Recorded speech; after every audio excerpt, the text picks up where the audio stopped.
Lo mejor del verano en Asturias y en la Feria Muestres. Hay unas exposiciones guapísimas, guapísimas. Además que ves lo que está cociéndose en la sociedad.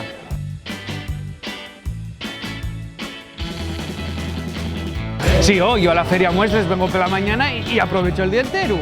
Después de sentar, vengo al pueblo de Asturias y echo un picacín.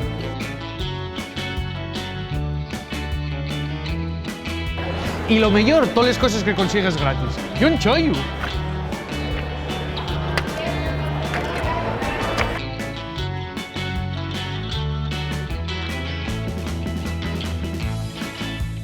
Que no, que hay tradiciones que no se pueden perder, hombre. Como el bocata calamares. No falta un año a comerlo. Y que estas cosas son especiales, tío.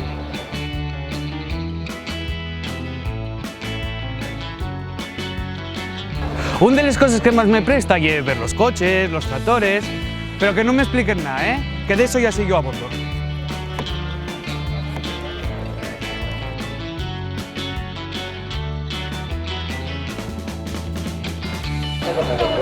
Na feria atopes unes ofertes que hay que aprovecharles bien, ¿eh? No atopes estas ofertes en otros lados, ¿eh? Oh.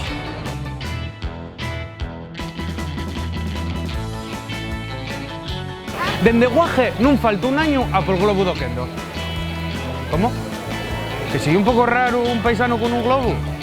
Ah, bueno, a mí dame igual, tío. Hay que vivir la feria. Que al que no le guste, que vaya a tomar por culo.